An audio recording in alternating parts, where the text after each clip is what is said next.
The fine December rain was soaking the elegant streets of the commercial center as Henry Thompson hurried towards his armored car. The Rolex watch on his wrist read 7:15, 15 minutes past his usual time. Irritation was evident on his angular face, marked by years of tough decisions and sleepless nights. At 52, he had built a real estate empire that shook even the most experienced competitors. Thompson Holdings controlled half of Metroville's urban developments, and his name was synonymous with power and relentless efficiency. The driver was already waiting with an umbrella in hand, but Henry shook his head. He preferred to feel the cold drizzle on his face. It was one of the few sensations that still managed to penetrate the emotional armor he had built over the years.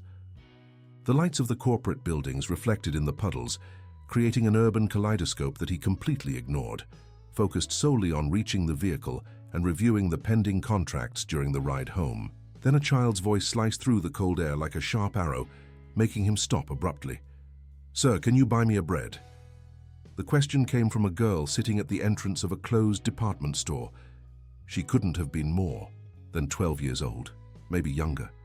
Her brown eyes were too large for her thin face, and her dark hair fell messily over her narrow shoulders. A piece of wet cardboard served as a precarious shield against the persistent drizzle. Beside her, a scruffy, yellow-haired mutt lay sleeping, occasionally opening a vigilant eye. Henry felt something strange tighten in his chest, a sensation he hadn't experienced in over a decade. Since Clara had betrayed him with his best friend and partner, taking not only his heart but also half of his assets at the time, he had completely shut himself off from any kind of emotional connection. Work had become his only companion, numbers, his only reliable language. But those eyes, there was something in them that prevented him from simply moving on. Perhaps it was the dignity they emanated, despite the circumstances, or the way she held her back straight, even sitting on the cold ground. "How much is the bread?" he asked, surprised by his own voice. The girl seemed equally surprised that he had stopped. $3.50, sir. But if that's too much, anything helps." Henry took out his wallet from the inner pocket of his Italian jacket. The 100 raise notes seemed inadequate for the situation. He searched for something, smaller, finding only a 50. "Where is the bakery?" "Right around the corner, sir, Mr. James's bakery. He saves some fresh bread for me when there are leftovers." The casualness with which she mentioned eating leftovers turned something in Henry's stomach. He looked in the indicated direction, seeing the yellowed lights of the small bakery contrasting with the cold neon of the surrounding offices. "Come with me," he said without thinking. The girl hesitated, petting the dog that had woken up with the movement. "Can I bring Caramello?" Henry observed the skinny but seemingly healthy animal. "Sure." They walked in silence to the bakery. The bell above the door jingled when they entered, and the baker, an old man with grey hair and a flour-stained apron, greeted them cheerfully. "Good evening, Mr. Thompson. It's been a while since you've been here." Henry vaguely recognized the man. Years ago, when he still lived in a nearby apartment, he used to have coffee there on Saturday mornings. "Good evening, James. The girl can choose whatever she wants." The baker's eyes widened at the sight of the child. "Sophie, are you all right, dear? I was worried. You haven't been around for 2 days. Sophie. So that was her name. Henry stored the information while watching the girl scan the display. Case with bright eyes. She timidly pointed to a French roll. "You can take more," Henry encouraged. "There's cheese, ham." "Just the bread is fine, sir. Thank you very much." The polite stubbornness of the child intrigued him. He chose a few items himself, bread, cheese, milk, cookies, and asked James to pack everything. He paid with a $50 note and refused the change. Back on the street, Sophie hugged the bag as if it were a treasure. "Thank you, sir. You are very kind." "Where are you? Where is your family?" The words came out before he could contain them. The girl's face closed slightly. "Just around, we meet up later." It was a lie. Henry had enough experience in negotiations to recognize that, but he didn't press. He handed her a business card. "If you need anything, just call." Sophie examined the card with curiosity, her lips moving silently as she read. "Thompson Holdings," she murmured. "Are you the owner of those big buildings?" "Some of them, yes." "It must be nice to have a warm place to sleep every night." The casual comment hit Henry like a punch. He opened his mouth to respond, but the driver discreetly honked, reminding him of his appointment. "I need to go. Take care, Sophie." She waved, already sharing a piece of bread with Caramello. Henry got into the car but couldn't focus on the contracts during the entire ride. The image of those brown eyes kept floating in his mind, disturbing the calculated tranquility of his routine. The following week passed with its usual precision. Meetings, project analyses, multi-million-dollar decisions made between sips of black coffee. But every afternoon, as 7 o'clock approached, Henry felt a strange restlessness. On Thursday, he gave in to the impulse. He asked the driver to pass by the street where he had found Sophie. She was there in the same spot, drawing something on the ground with a piece of charcoal. He approached quietly, observing her work. It was impressive, a detailed portrait of Caramello, perfectly capturing the kind expression of the mutt. "You have talent," he commented. Sophie looked up, surprised. A smile lit up her face upon recognizing him. "Mr. Thompson, I thought I wouldn't see you again." "I was passing by." Awkward lie, but she didn't seem to notice. "Where did you learn to draw like that?" "My mom used to teach me before." The before hung in the air between them. Henry didn't ask before what. He pulled out a box of professional colored pencils he had impulsively bought that morning. "I thought you could use this." Sophie's eyes widened. She touched the box, reverently, as if she couldn't believe it was real. "This must have cost a fortune." "It's a gift. Don't worry about the price." She hugged the box to her chest. "I'm going to make the most beautiful drawings in the world. Do you want to see others I made?" Before he could respond, she ran to a sheltered corner from the rain and returned with an improvised folder made of cardboard. Inside were dozens of drawings on wrapping paper, napkins, any surface she could find. Henry examined each one with increasing attention. There were imaginary landscapes filled with vibrant colors, portraits of people on the street, architectural studies of the surrounding buildings. The talent was undeniable, but what impressed him most was the joy emanating from each stroke, brutally contrasting with the artist's circumstances. "They are extraordinary," he said sincerely. "You could exhibit this in a gallery." Sophie laughed, a crystal-clear sound that echoed in the deserted street. "Gallery is for rich people, Mr. Thompson. People like me draw on walls anyway." "What if it wasn't?" The words slipped out before he could think of the implications. "What if you could study art for real?" Her smile faltered. "Are you joking with me?" "No, I'm serious," but she shook her head. "I can't accept anything more from you. You've already given me food and the pencils. My mom said we shouldn't take advantage of other people's kindness." "Your mom sounds like a wise woman." "She was," Sophie gently corrected. "She was." The silence that followed was filled only by Caramello's gentle snoring. Henry fought the impulse to hug the child, to promise that everything would be all right. But who was he to make promises? A man who had built walls around his own heart had no right to offer comfort. "I'll think of something," he finally said. "Something that isn't charity. Maybe a job, since you like drawing so much." "Job?" Her eyes sparkled with interest. "What kind of job?" "My buildings need art, murals, decorations for common areas. It would be a real job with fair pay." "But I'm a child. Children can't work." "You would be an art consultant. Completely legal, I assure you. But you would need to study too, have professional art classes." Sophie bit her lip, clearly torn between hope and distrust. "Why are you doing this?" Henry considered the question. Why was he doing this? He wasn't even sure. "Maybe because someone needs to, maybe because you remind me." He stopped. "Remind me of myself before everything went wrong. Before choosing money over people, power over compassion.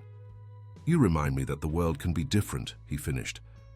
"Can I think about it?" she asked. "Of course. You know where to find me." He left another card, this time with his personal number handwritten on the back. As he walked away, he heard her voice. "Mr. Thompson?" He turned. "Thank you for everything." Henry waved and continued walking, but something fundamental had changed within him.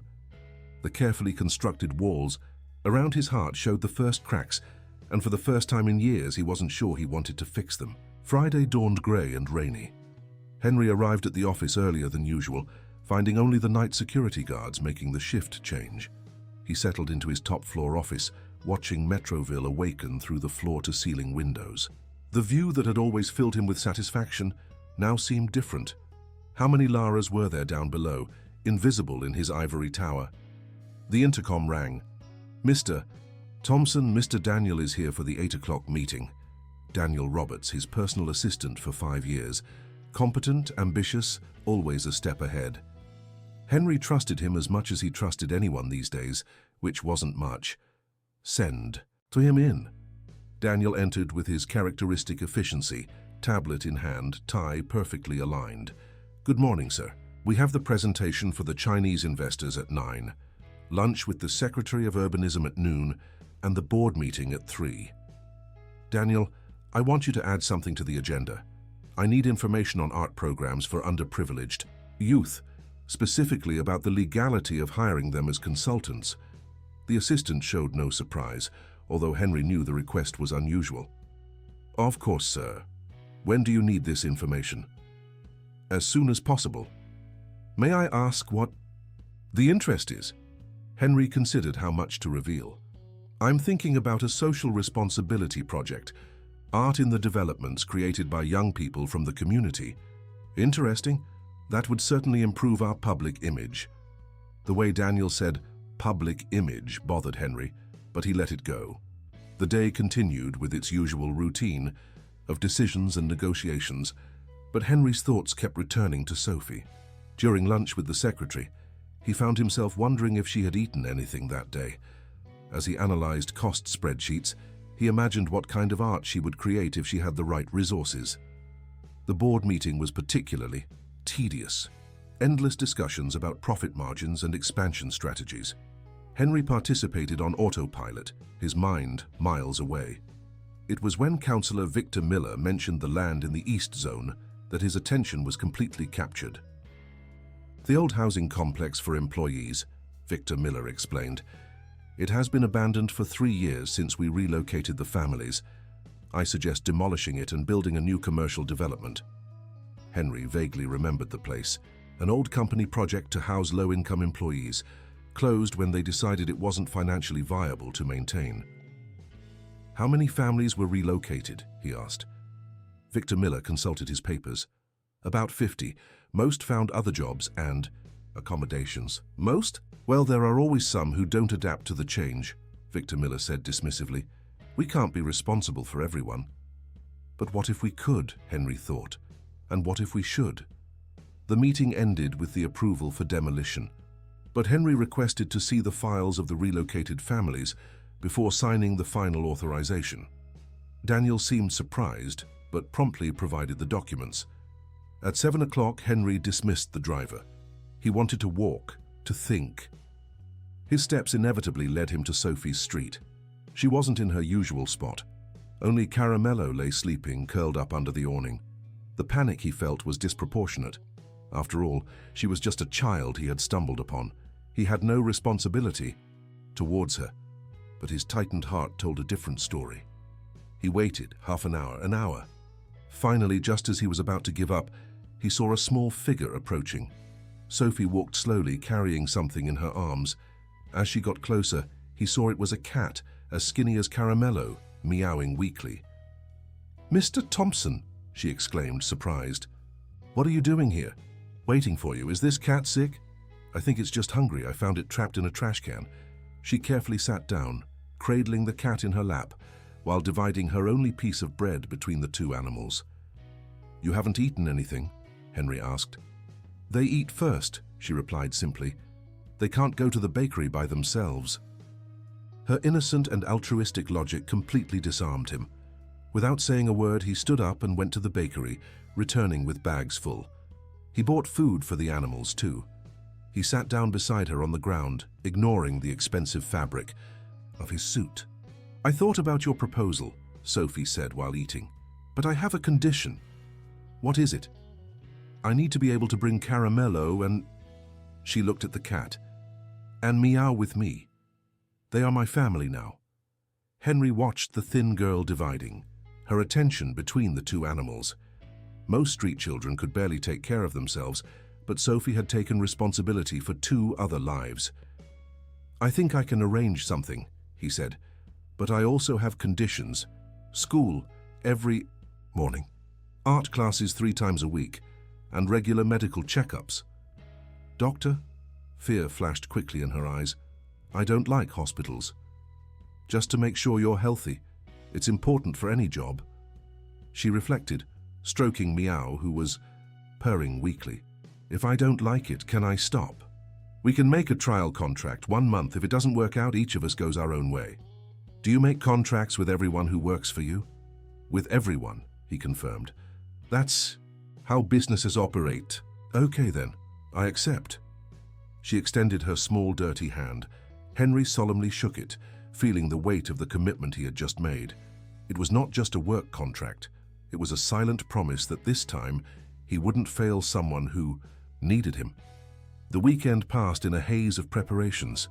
Henry, who had followed the same routine of solitary work on empty Saturdays and Sundays for years, suddenly found himself immersed in a completely new world. First, he needed to find a suitable place for Sophie to stay. He couldn't just put her in a hotel, and a shelter was out of the question.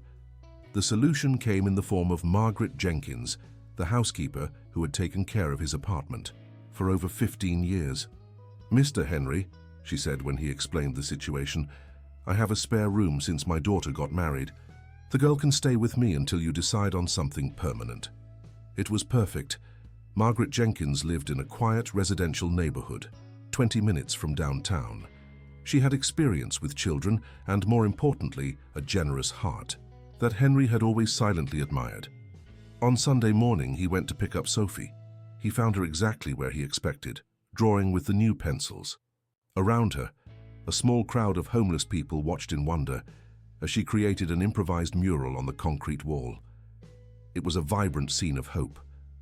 People dancing under a starry sky, with Metroville in the background, transformed into a magical place where everyone had a home. "Are you ready?" he asked gently. Sophie finished a final detail, signed L in the corner, and stood up. She had distributed several smaller drawings among her spectators, who kept them as treasures. "Goodbye, everyone," she said. "I'm going to work now, but I'll come back to visit." The naturalness with which she referred to those people as friends touched Henry deeply. In the car, with Caramello and Meow settled in new transport boxes, Sophie looked around with wide eyes. "This is the first time I've been in a car like this," she confessed. "It's really soft." Margaret Jenkins welcomed them with the warmth of a grandmother. She had carefully prepared the room, colorful bed linens, some toys that belonged to her grandchildren, and even a small easel near the window. "For your drawings," she explained, winking at Henry. Sophie explored the space as if it were a palace, touching each object with reverence. When she saw the bathroom with a hot shower, her eyes filled with tears. "Can I take a shower every day?" "As many as you want," Margaret Jenkins replied, already won over by the girl. While Sophie bathed, Henry talked to the housekeeper about practical details: school, uniforms, supplies, meals. Margaret Jenkins efficiently took notes. "You're doing a good thing," she said when they finished. "But can I give you some advice?" Henry nodded. "Don't treat her like a business project. Children need more than structure and rules. They need affection." The words echoed in his mind throughout the drive back. Affection. When was the last time he had shown genuine affection for someone? When had he allowed himself to receive affection? On Monday, he personally took Sophie to enroll in school. He had chosen a well-known institution for its arts program, not far from Margaret Jenkins's house. The principal, Mrs. Elisa, welcomed them with professionalism tempered by human warmth. "We will conduct an evaluation to determine which grade Sophie should be placed in," she explained. "From what I understand, she hasn't been in formal schooling for some time." "About 2 years," Sophie replied, slightly shrinking. "But I know how to read and write well. My mom taught me." The evaluation revealed that despite her lack of formal education, Sophie had solid knowledge. Her natural intelligence compensated for the gaps, and she was placed only 1 grade below what was expected for her age. With some reinforcement, she will catch up to her peers quickly, the principal assured. After school, they went to the first of the studios Henry had researched. The teacher, Ethan Davis, a renowned artist who dedicated part of his time to teaching, examined Sophie's drawings with growing interest. "She has impressive raw talent," he told Henry privately. "With proper guidance, she can go far, but talent without discipline leads nowhere. She will need to dedicate herself, study techniques, art history. It won't be easy." "She's not used to ease," Henry replied. "I'll take her on as a student. Classes on Tuesdays, Thursdays, and Saturdays." On the way back, Sophie was unusually quiet. "Is everything all right?" Henry asked. "It's a lot," she admitted. "What if I'm not good enough? What if you regret it?" He pulled the car over to the side of the road and turned to face her. "Sophie, I don't expect perfection. I expect effort. And as for regretting..." He hesitated, choosing his words carefully. "It's been a long time since I've felt so sure about something." She smiled, a shy but genuine smile. "I'll work really hard. You'll see. I'll make the most beautiful art for your buildings. I'm sure you will." And for the first time in years, Henry Thompson truly believed in his own words. Hope, that strange visitor he had banished from his life, began to find its way back through the confident eyes of a girl who had chosen to believe in him. The first weeks established a routine that completely transformed both their lives. Henry, who for years had functioned like a precision machine, began to discover the small joys of everyday life. Sometimes he would stop by Margaret Jenkins' house in the morning to take Sophie to school, using the 20-minute journey to listen to her observations about everything, from the shape of the clouds to her theories on why Caramello preferred to sleep on his back. Sophie's performance at school exceeded all expectations. Her teacher, Margaret Marcia, enthusiastically reported the girl's progress. "She absorbs knowledge like a sponge," she said at a meeting, "and she has been helping classmates who are struggling. There is a generosity in her that is rare to see." In art class, Professor Ethan Davis was equally impressed. Sophie quickly mastered techniques, but maintained an originality that he was keen to preserve. "Many students lose their unique voice when they learn formal techniques," he explained to Henry. "Sophie is able to incorporate knowledge without losing her essence." The first official project came in the third week. One of Thompson Empreendimentos' residential undertakings needed art for the children's party room. Henry presented the challenge to Sophie as a test. "I want something that makes children feel happy and safe," he explained. "You have complete creative freedom." Sophie spent days sketching, visiting the location, talking to some families already living in the building. Henry watched her work, fascinated by the seriousness with which she approached the responsibility. When she finally presented the project, he was left speechless. It was an enchanted forest that stretched across all the walls with animals hidden among the trees, each with its own personality. There were interactive elements, parts where children could add their own drawings, creating a work in constant evolution. "It's more than decoration," Sophie explained nervously. "It's a place where every child can feel part of the story." The execution took 2 weeks. Henry often found her at the site after school, working with absolute concentration. Margaret Jenkins brought snacks and ensured she took breaks. Other building staff began to take an interest, offering help to reach high places or prepare paints.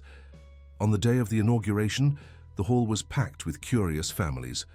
When the curtains were drawn back to reveal the complete mural, silence was followed by exclamations of admiration. The children ran to explore every detail, finding hidden animals and already planning their contributions.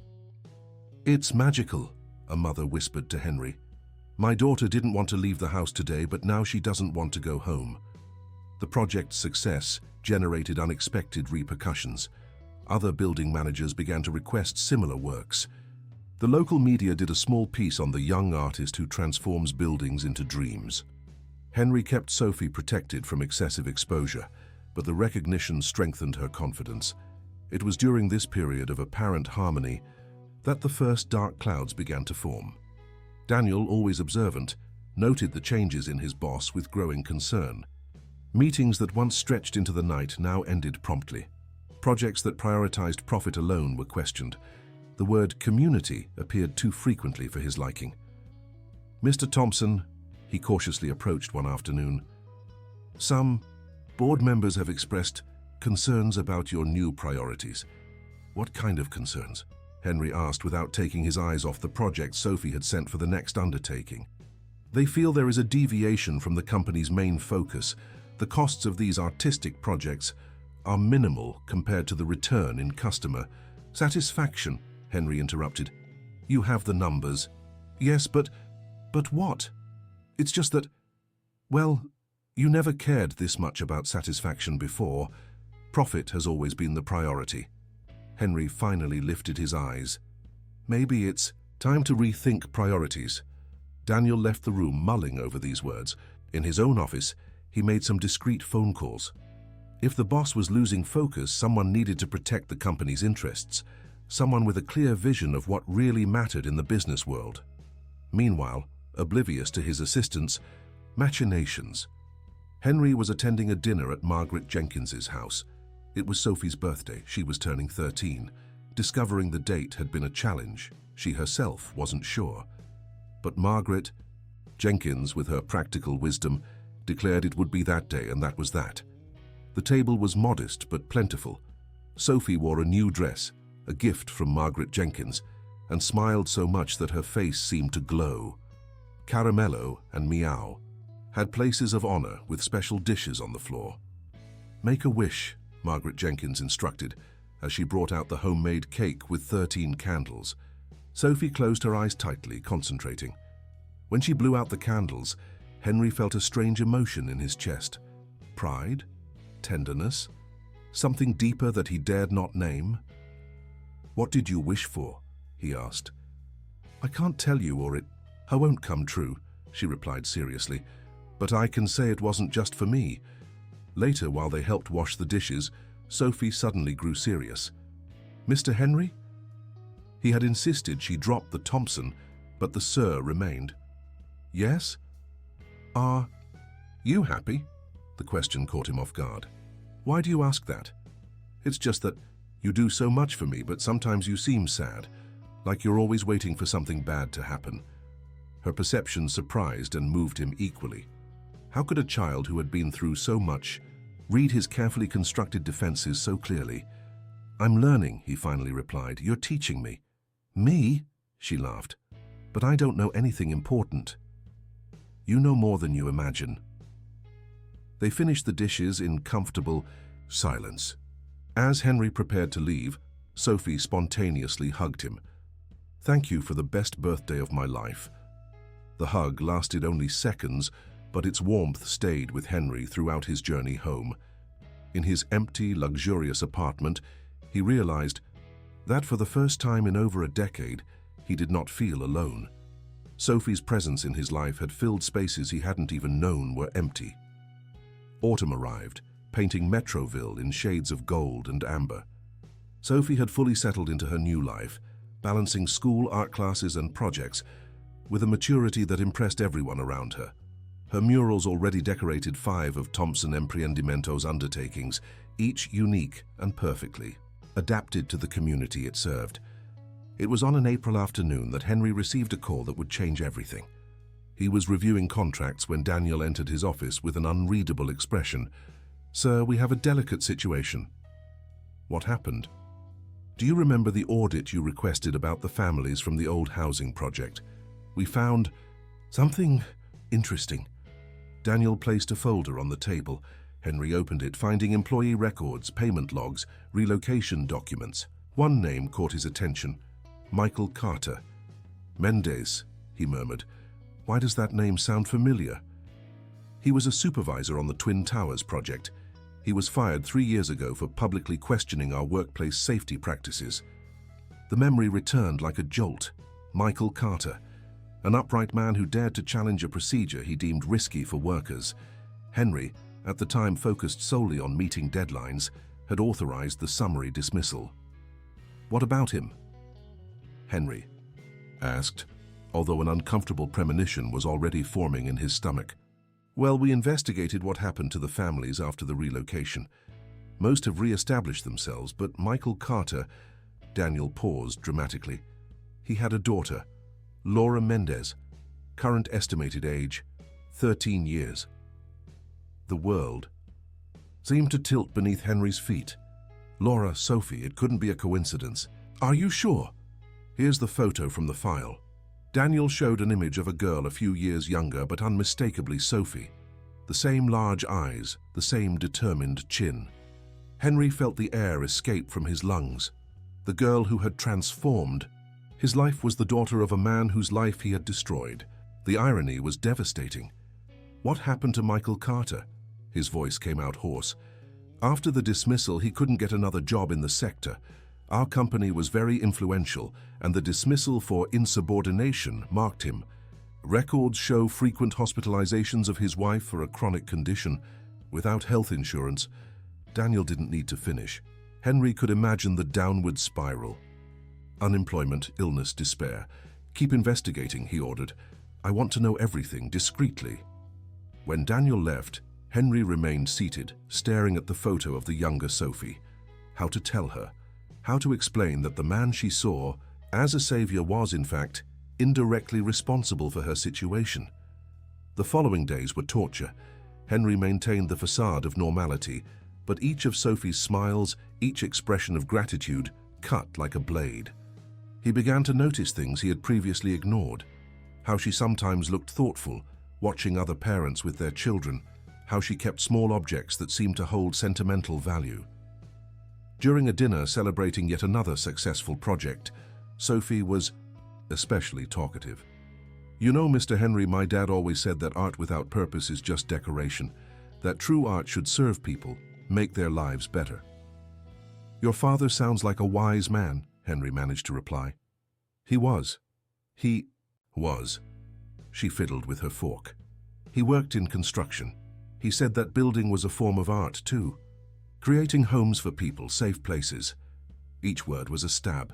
Henry forced himself to keep eating. Did he build buildings like mine? Sophie nodded.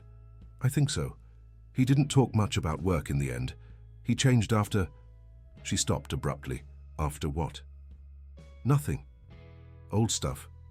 But Henry saw the shadow pass over her eyes. The loss, the confusion of a child who didn't understand why her family's world had crumbled. That night, he couldn't sleep. He got up several times to look, out at Metroville through the window, wondering how many other Laras were out there because of decisions he had made. Decisions made in air-conditioned rooms based on numbers and projections, without considering the faces behind the statistics. The next day, he summoned Daniel. I want to create an assistance fund for former employees in difficulty. Daniel looked surprised. That's generous, sir, but the shareholders will have to understand that a responsible company takes care of its people, even after they leave. Does this have to do with the girl? Henry stared at him coldly. It has to do with doing the right thing. But Daniel was not convinced. That afternoon he made a few more calls. If the boss was letting feelings interfere with business, more drastic measures would be necessary. For the good of the company, of course, just for the good of the company.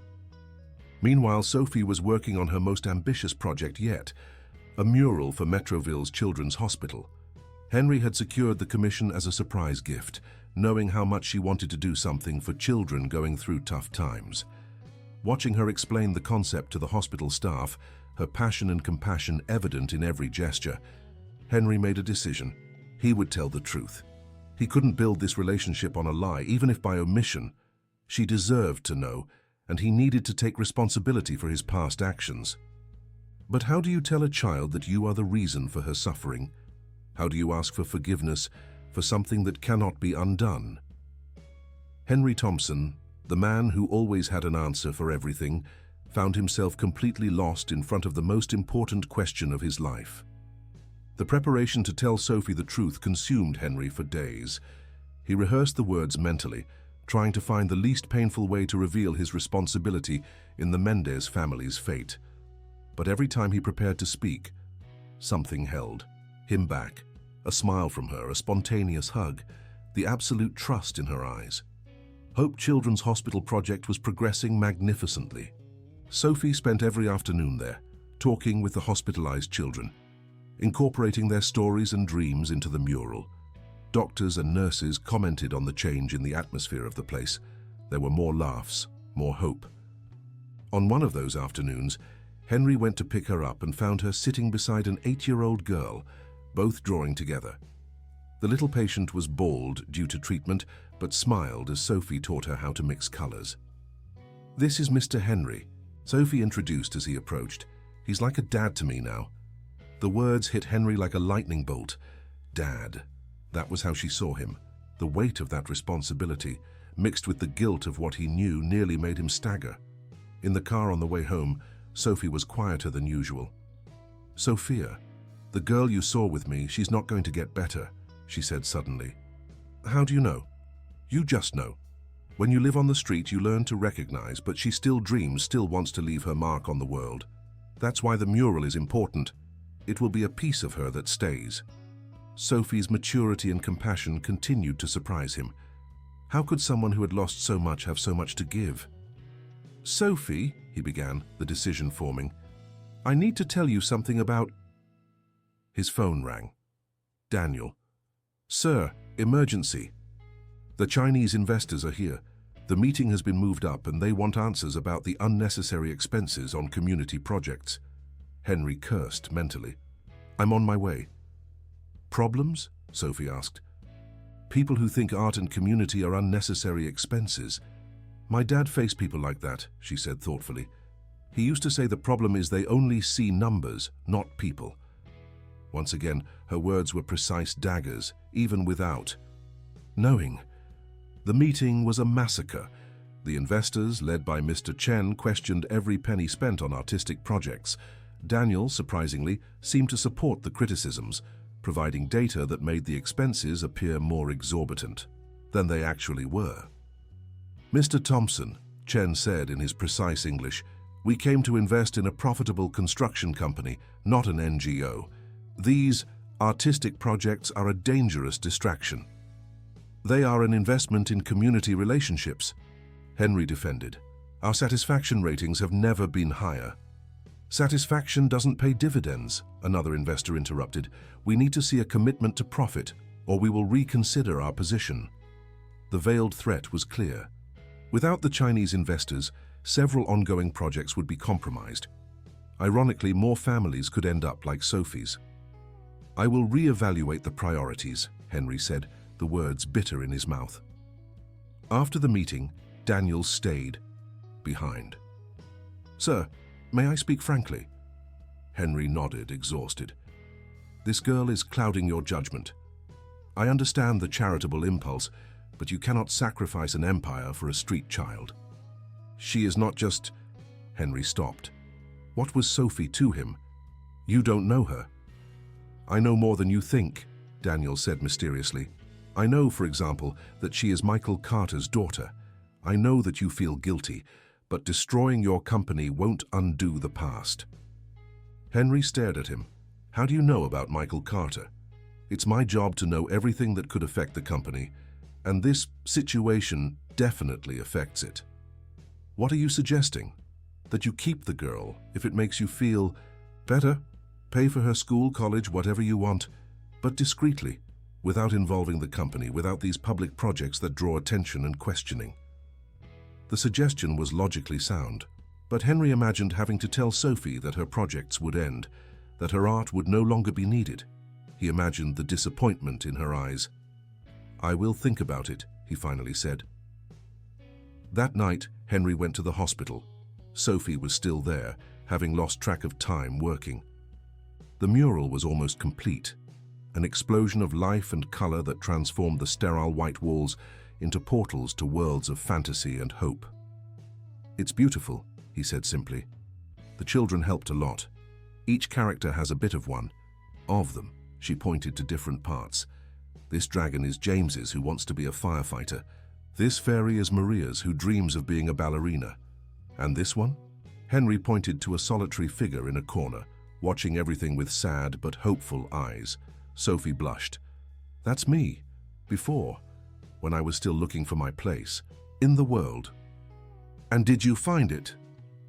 "I think so." She looked at him with that unsettling intensity. "Mr. Henry, what would you have done if you hadn't found me that day?" The question caught him off guard. "I don't know. I would probably still be as I was." "Alone?" He nodded. "I would also be alone. I mean, I had Caramello, but it's not the same. Sometimes I think we saved each other." If she only knew how true those words were, and at the same time so tragically ironic. Henry struggled against the impulse to tell everything right then and there, but the hospital was not the place. "Sophie, tomorrow we need to talk about something important." She looked apprehensive. "Did I do something wrong?" "No, on the contrary. But there are things about the past you need to know. About your father, about me, about my father." Hope and fear battled in her expression. "Did you know him?" Henry took a deep breath. He could no longer postpone it. "Yes, I knew Michael Carter, and I need to tell you the whole truth about it." The journey back was silent. Sophie processed the promise of revelations, while Henry mentally prepared for what could be the end of everything they had built together. The truth, he knew, had the power to liberate or destroy. The question remained which would be the case. The next morning arrived grey and damp, as if the weather reflected Henry's mood. He had spent the night awake, mentally reformulating what he would say. Margaret Jenkins noticed his agitation when he arrived to pick up Sophie. "Is everything all right, Mr. Henry? You look like you didn't sleep." "I need to talk about something important with Sophie today." The housekeeper, with her intuitive wisdom, understood the gravity. "Be gentle. This girl has already suffered too much." Sophie appeared in the living room, dressed in her school uniform. "Am I not going to school today?" "Later. First, we need to talk." In the car, he drove to a park that Sophie loved, where they used to feed the ducks on Sundays. They found a secluded bench under an EP tree that was starting to bloom. Henry had brought the folder with the documents about Michael Carter, his hands trembling slightly as he held it. "What do you want to tell me about my dad?" Sophie asked, her voice small but firm. Henry took a deep breath. "Your father worked for my company. He was a supervisor on the Twin Towers project, one of our biggest undertakings at the time." Her eyes lit up. "He talked about that project. He said they were the tallest buildings he had ever helped to build." "Yes, Michael was an excellent professional, respected by his colleagues, dedicated, competent." He paused, gathering courage. "But there was an incident. The company was under pressure to meet deadlines, and some decisions were made to speed up the process. Your father disagreed, publicly." Sophie frowned. "He was always like that. He said that the safety of people came first." "And he was right." The words came out with difficulty. "But I didn't see it that way at the time. I was focused on results, on keeping the investors satisfied. When your father refused to implement the accelerated procedures and took his concerns to the press, you fired him." "It wasn't a question." Henry nodded, unable to meet her eyes. "Yes, I fired Michael Carter for insubordination, and more. The company's influence in the sector made it so he couldn't get another job in the field." The silence stretched between them. Henry could hear his own heart beating, the birds singing incongruously happy around them. "That's why everything fell apart," Sophie finally said, her voice distant. "Dad changed after that. He tried to hide it, but I saw. The shame, the feeling of failure. Mom got sick, and we no longer had health insurance. He took odd jobs, anything, but it was never enough. Sophie, I'm so sorry. If I could go back." "Mom got worse quickly without proper treatment."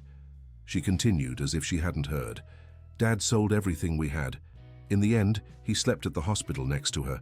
After she was gone, he just gave up. One morning I woke up at the shelter, and he had disappeared. He left a note saying I deserved more than a failed father." Tears ran silently down Henry's face. "It wasn't his failure. It was mine. My arrogance. My—" "Why are you telling me this now?"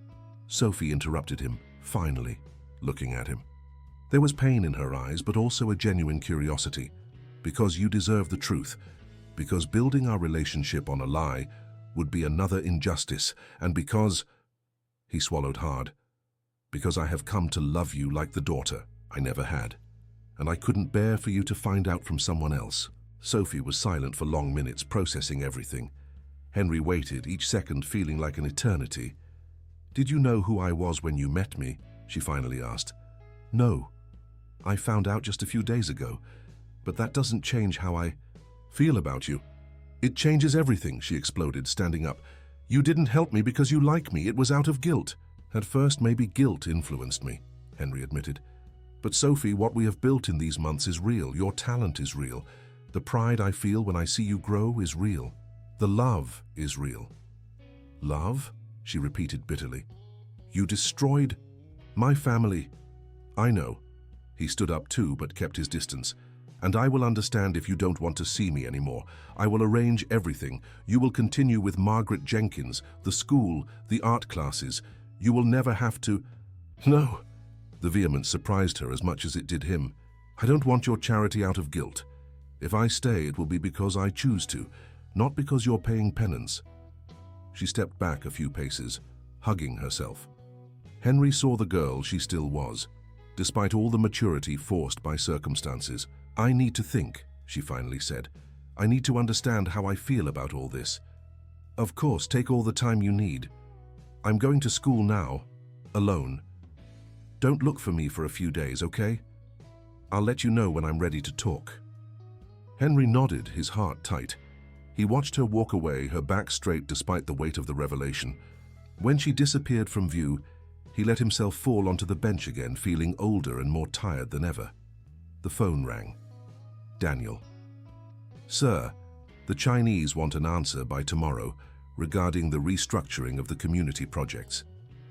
"Cancel." "Everything," Henry heard himself say. "Sir?" "The projects continue. If the Chinese don't like it, they can seek another investment." "But sir, that's corporate suicide." "No, Daniel. Suicide was what I did to Michael Carter. I won't repeat the mistake." He hung up before the assistant could argue. He looked once more in the direction where Sophie had disappeared. Perhaps he would lose her forever, but at least this time he would do the right thing, even if it was too late. The days without news from Sophie were the longest of Henry's life. He respected the space she had asked for, but her absence left a palpable void in his routine. Margaret Jenkins kept him informed of the basics. She was going to school, eating normally, taking care of Caramello and Meow. But she refused to talk about Henry or what she had discovered. On the third day, Daniel called an extraordinary board meeting. Henry attended, already expecting confrontation. The room was full, including representatives of the Chinese investors via video conference. "Gentlemen," Daniel began, taking an unusual lead, "I called this meeting to discuss the future of Thompson Empreendimentos. Our CEO has been making decisions that compromise the financial viability of the company." "That's an exaggeration," Henry interjected calmly. "Daniel, as always, dramatizes numbers to create impact." "Dramatize?" Daniel opened a presentation.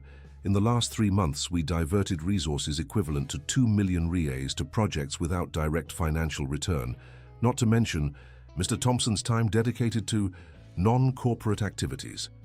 Councillor Victor Miller cleared his throat. "Henry, is there any truth to this?" "All of it," Henry replied, surprising the room. "We invested in community projects that drastically improved our image and relationship with clients. It's a long-term strategy." "Long-term?" Chen interjected from the screen. "In the long term, a company without profit is dead. We want a decision now. Return to the original focus, or we withdraw investment." Henry stood up, looking at each board member. "Gentlemen, I built this company from scratch. I know what it takes to survive and thrive, but I also learned that there are things more important than numbers in spreadsheets." "Nice speech," Daniel said sarcastically, "but shareholders don't eat philosophy. Then perhaps we need different shareholders." The silence that followed was deafening. Henry continued, "I propose a complete restructuring. Transform Thompson Empreendimentos into a social impact company. We will maintain profitability, but with a greater purpose." "This is madness," Victor Miller exclaimed. "It's evolution," Henry corrected. "The world is changing, gentlemen. Companies that don't adapt die. Those who stay will build something revolutionary with me. Those who want out, I will buy their shares at market value." Chaos ensued. Heated discussions, threats, attempts at negotiation. Chen abruptly disconnected, a clear sign of withdrawal. Others seemed undecided. Daniel watched everything with a calculating smile. After hours of debate, Henry left the meeting with the control of the company shaken but intact. He would lose the Chinese and probably other investors. But for the first time in years, he felt whole. In the parking lot, he found a surprise. Sophie was sitting on the hood of his car, swinging her legs. His heart raced. "Hi," she simply said. "Hi," he replied, approaching cautiously. "Margaret Jenkins said you were in an important meeting, that you could lose everything because of the community projects." "Margaret Jenkins talks too much," Henry tried to smile. "Is it true? That I could lose everything? Maybe. But some things are worth the risk."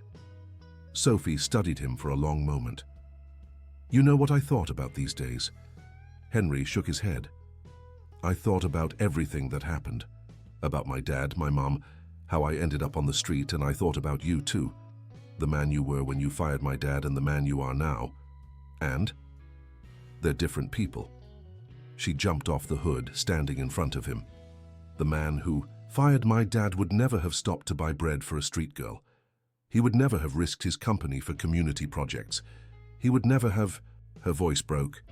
"He would never have loved me like a daughter." "Sophie, I'm not done." She took a deep breath. "I can't forgive what happened to my dad. Maybe I'll never be able to completely. But I also can't deny what we have now. You gave me more than a home and food. You gave me hope, purpose, a chance to honor my parents through my art. What are you saying?" "I'm saying I choose to stay, not out of guilt, not out of pity, because I believe that together we can build something my dad would approve of, something that transforms lives instead of destroying them." Henry felt tears streaming freely. "May I?" He hesitantly opened his arms. Sophie threw herself into them, crying too. There in the corporate parking lot, a man who had lost the ability to love and a girl who had lost everything embraced, two survivors finding redemption in each other. "There's one condition," Sophie said against his chest. "What?" "I want the company to bear my dad's name too, Thompson and Mendez Empreendimentos, so that no one forgets that every business decision affects real lives." Henry hugged her tighter. Thompson and Mendez, perfect. From the building, Daniel watched the scene through the window. His plans had partially failed, but the war was not lost. If the boss wanted to play social redeemer, he would find other means to protect what he considered his. After all, in the corporate world, feelings were luxuries few could afford. But at that moment, in the embrace between Henry and Sophie, the price seemed insignificant compared to the value of what they had found, a second chance for both, and the promise of a future built on foundations more solid than concrete and steel, love, forgiveness, and the courage to change. The transformation of Thompson Empreendimentos, now Thompson and Mendez, was as turbulent as Henry had predicted. In the weeks following the fateful meeting, the company underwent a significant exodus of investors and some key executives. The stocks plummeted, the specialized media predicted bankruptcy, and Daniel worked tirelessly behind the scenes, consolidating alliances with the discontented. But Henry had something his opponents did not expect: Sophie. The girl, with her unique perspective and natural talent, became unwittingly the symbol of the company's new direction. Her artistic projects, once seen as wasteful, began to attract positive media attention. A report about Hope Children's Hospital mural went viral, generating a wave of public support. "We need a communication strategy," Henry said during a breakfast at Margaret Jenkins's house, which had become an informal headquarters for planning the future. "Something that shows we are not abandoning profit, just redefining success." "Why not let people see what we really do?" Sophie suggested between bites of buttered bread. "Like an open house day." "Open house?" "Yes. Show the buildings, but also the people who live in them. The stories, the dreams. Show that we build more than walls." The idea was simple but brilliant. In 2 weeks, they organized the first Thompson and Mendez Community Day. Residents of the developments opened their homes, shared stories, and showed how the community spaces, many decorated by Sophie, had impacted their lives. The event was a resounding success. Families looking for properties came out of curiosity and left enchanted by the company's philosophy. Small investors, inspired by the vision, began to seek a stake. Even some large sustainable investment funds showed interest. Daniel watched everything with growing frustration. His disaster forecasts were not coming true. Worse, Henry seemed more energized than ever, working long hours not out of obligation, but out of renewed passion. That was when he decided to play his final card. "Mr. Thompson," he entered the room one afternoon, carrying documents. "I think you need to see this." Henry took the papers, recognizing medical forms. "What is this, Daniel?" "Sophie's medical exams. As her informal guardian, I thought it prudent to investigate her health history." Henry felt the blood run cold. "You had no right." "I had a duty. As your assistant, I need to protect you from potentially problematic situations." He pointed to a specific line. "Hepatitis C, likely contracted during her time on the streets. Treatable, but..." "But what?" Henry's voice was dangerously low. "The treatment is expensive, very expensive, and long. In a company already financially fragile, taking on that additional cost..." "Get out!" "Sir? Get out of my office now." Daniel stepped back but kept smiling. "I'm just doing my job, sir. Someone needs to think of the company while you play. Dad." After he left, Henry examined the documents with trembling hands. It was true. The exams, which he had authorized but not personally followed up on, showed the condition. Treatable, as Daniel said, but requiring costly medications and constant monitoring. He immediately called the doctor, scheduling an appointment for the next day. Then he sat in silence, processing this latest twist. As if the business challenges weren't enough, now this. That night, during dinner, he watched Sophie closely. She seemed healthy, full of energy, enthusiastically discussing her upcoming projects. How to tell her about the illness, how to add this burden to the shoulders of someone so young. "Are you okay?" she suddenly asked. "You look strange." "Just tired," he lied. "It's time for your routine medical appointment. Tomorrow, okay?" She grimaced. "Again? But we did tests last month." "Just a follow-up. I promise we'll go to that ice cream shop you like afterward." "Ah, now it all changes," she smiled. That night, Henry didn't sleep. He researched the disease, treatments, costs. The numbers were daunting, especially considering the current financial situation of the company. But not for a second did he consider not going through with the treatment. If necessary, he would sell personal belongings. Sophie was worth any sacrifice. The next morning, the medical appointment confirmed the diagnosis but brought encouraging news. Detected relatively early, the chances of complete recovery were high. The treatment would be long, 6 months to a year, with possible side effects, but the prognosis was positive. "Am I going to be okay?" Sophie asked, looking more curious than scared. "You're going to be great," the doctor assured. "It's a tedious treatment, but you're strong. You've been through worse." On the way to the promised ice cream shop, Sophie was thoughtful. "Is that why you've been worried, because of my health?" "I found out yesterday," Henry admitted. "Daniel." "Oh, Daniel." Her tone was knowing. "He doesn't like me, does he?" "Why do you say that?" "I notice things. The way he looks at me, how he talks about me when he thinks I'm not listening. He thinks I'm a threat." Her perception continued to surprise him. "And are you?" "Not to the company, but maybe to the old way of doing things, to the world he knows and controls." At the ice cream shop, while she savored an elaborate sundae, Henry made a decision. "Sophie, I want to make a proposal. How about we make your role in the company official? Create an arts and community department with you as the official junior consultant." Her eyes widened. "Really? But I'm too young." "To be the boss, yes. But not to learn, contribute, make a difference. It would be part-time, of course. School comes first, and with the treatment..." "I can handle it," she firmly interrupted. "I can do everything. I'll prove to Daniel and to everyone that I'm not a burden. I'm part of the solution." Henry smiled, moved by her determination. "I never doubted that." Back at the office, he summoned Daniel. "Hire Sophie as a junior consultant. Competitive salary, full benefits including premium health insurance." Daniel seemed to choke. "That's Irregular, she's a minor. And she's brilliant. Prepare the documentation, all within the law, as always. The remaining shareholders will understand when they see the results, or not. At this point, Daniel, I'm starting to wonder whose side you're on. The assistant stiffened. The side of the company, sir, as always. Then act like it. Sophie is part of the future of this company. Accept that, or... The threat hung in the air. Daniel nodded stiffly and left. Alone, Henry looked out the window, seeing Metroville below. In just a few months, his life had completely changed. From a bitter, lonely executive, he had become a heart father, business revolutionary, and now the guardian of a young artist facing health challenges. It was terrifying. It was exhausting. It was the best thing that had ever happened to him.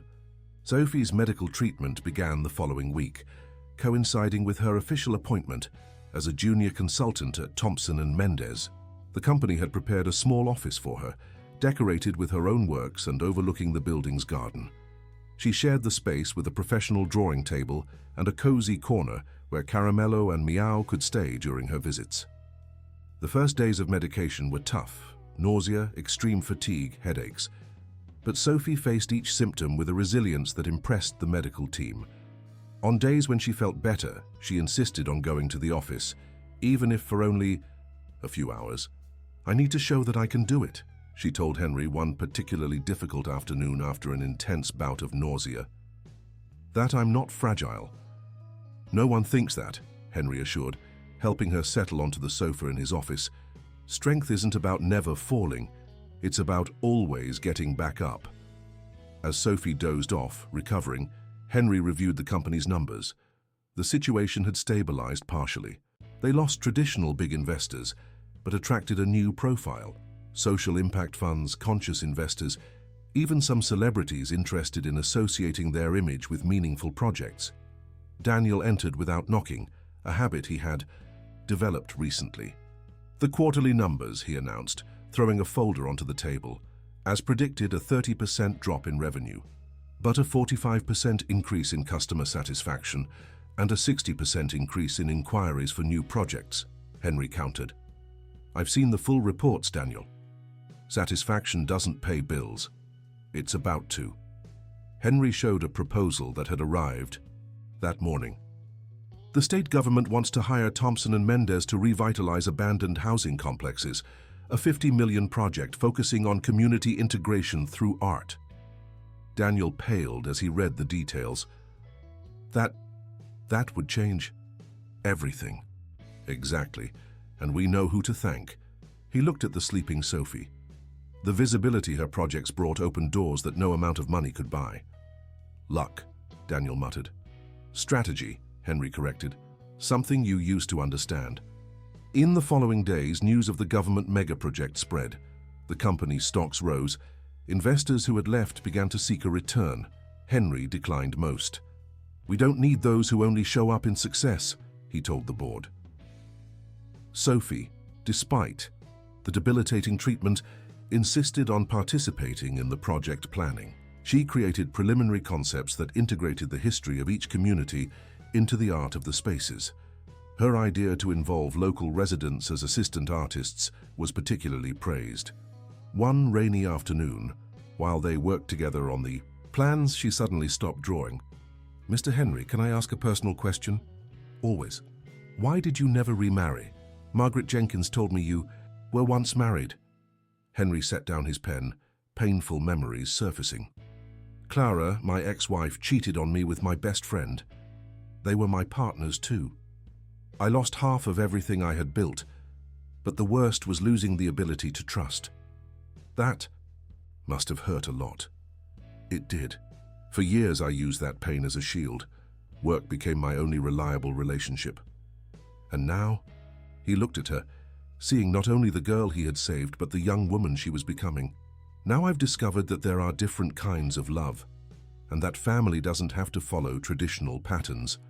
Sophie smiled. "We're a strange family, huh? A reformed workaholic businessman, a teen artist in treatment, a housekeeper who's practically our grandmother, a dog and a cat. The best strange family in the world," Henry agreed. The moment was interrupted by commotion in the hallway. Raised voices, including Daniel's. Henry went to check, finding his assistant in a heated argument with security. "What's going on?"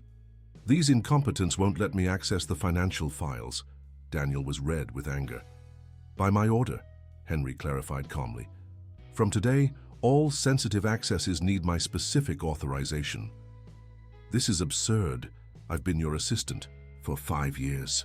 And in recent months you've acted more like an adversary than a collaborator. You are suspended, Daniel. 2 weeks to reflect on your priorities." "You can't." "I can, and I just did. Security, please escort Mr. Almeida out." As Daniel E. was removed, shouting threats about lawsuits and retaliation, Sophie appeared at the door. "Are you going to have problems because of this?" "Probably, but some problems are worth it." She took his hand. "Thank you for standing up for me, for everything." "Family protects," he replied simply. That night, while reviewing resumes to replace Daniel, Henry received an unexpected call. "Henry? It's Clara." The voice of his ex-wife, after so many years, caught him off guard. "Clara, why are you calling? I saw the news about your company, about the girl, about the change in direction." She paused. "I wanted to say I'm happy. You found what you were looking for." "I wasn't looking for anything," he replied honestly. "Maybe that's why you found it. Henry, I know I have no right, but what I did was unforgivable. I've lived with that guilt all these years." "Clara, I'm not asking for forgiveness. I just wanted you to know that I'm sorry and that I'm happy to see you happy again. That girl is lucky to have you. I'm the lucky one." The conversation ended soon after, but it left Henry deep in thought. The past, which had imprisoned him for so long, finally seemed to be losing its power. With Sophie in his life, with the company reborn with a renewed purpose, with an unconventional but genuine family, he had found something that money and power never provided: peace. The future was still uncertain. Sophie's treatment had months ahead. The company would face challenges. Daniel would certainly attempt some retaliation. But that night, seeing Sophie asleep on the sofa after another productive day despite the medication, Caramello and Meow curled at her feet. Henry Thompson smiled. For the first time in decades, he did not fear tomorrow. He looked forward to it. The scandal broke on a Tuesday morning. Henry arrived at the office to find reporters clustered at the entrance, security struggling to maintain order. In the eye of the storm, Daniel was giving an interview, documents in hand. Irrefutable. Proof that Henry Thompson embezzled funds from the company for personal gain, he declared to the cameras. Exorbitant medical expenses for a minor with no legal ties, overpriced artistic projects to benefit her. As a minority shareholder, I demand a full investigation. Henry felt his blood run cold, not because of the accusations themselves, his conscience was clear, but because of what this would mean for Sophie. She didn't need this additional stress during her treatment. "Mr. Thompson, a comment on the accusations?" Reporters surrounded him as soon as he was identified. "Thompson and Mendez operates with total transparency," he replied with forced calm. "All transactions are legal and documented. As for Mr. Almeida, his motivations are clearly personal." He managed to get into the building, but the damage was done. In the following hours, the phone did not stop ringing. Worried shareholders, questioning partners, nervous clients. The stock market reacted immediately, shares plummeting. Amid the chaos, Sophie appeared in his office. She looked pale. It had clearly been a tough day with the medication, but her eyes shone with determination. "I saw the news," she said simply. "Sophie, you shouldn't be here. You need to rest. I need to help. This is my fault." "Absolutely not," Henry was emphatic. "Daniel is acting out of ambition and resentment. None of this is your fault. But it's about me, the medical expenses, the projects." She sat down, her hands trembling. "Mr. Henry, I don't want you to lose everything because of me. If you need to distance yourself from me, don't even think about it." He knelt before her, taking her hands. "You are my daughter, in every way except on paper. A father doesn't abandon a daughter because it becomes inconvenient. Tears rolled down her face. But what if Daniel succeeds? He won't succeed. The truth is on our side. As if summoned, the phone rang. It was the company's lawyer with troubling news. The Securities and Exchange Commission had opened a formal investigation based on the allegations. Henry would have to present all financial documentation from the last 6 months. "Do it," he instructed. "We have nothing to hide." But Daniel had been clever. The accusations, though unfounded, were technically complex. To the public and media, the narrative of the corrupt executive favoring a child was simpler and more appealing than the truth about corporate transformation and social responsibility. The following days were a nightmare. Sophie insisted on continuing to work, but the stress visibly affected her recovery. Shareholder protests occurred daily outside the building. Clients cancelled contracts, fearing association with the scandal. It was Margaret Jenkins who brought the unexpected solution. "Mr. Henry, may I give a suggestion from someone who has lived a lot?" she said during a tense dinner. "Of course, Margaret Jenkins. When the lie shouts, the truth needs to sing louder. Why not show everyone who Sophie really is, what she really does?" The idea was risky but brilliant. Instead of defending themselves through lawyers and statements, they would completely open the doors. An event showcasing all of Sophie's projects, testimonies from the benefited communities, total transparency about costs and returns. "But I look horrible," Sophie protested, referring to the visible effects of the treatment: weight loss, paleness, constant fatigue. "You look beautiful," Henry corrected. "You are fighting, and that's what they will see. A young woman who, even facing health challenges, continues to create beauty for others." The event was set for the weekend. The preparation was frantic, with Sophie insisting on supervising every detail despite her physical limitations. On the day, the company's main hall was transformed into a gallery. Hundreds of photos documented the journey, from the first drawings on the street to murals transforming hospitals and schools. Videos showed emotional testimonies from residents, children, healthcare professionals. The highlight was when Sophie, supported by Henry, spoke to the audience present. Her voice was weak but firm. "They say I'm a burden to this company, that the resources spent on me are a waste.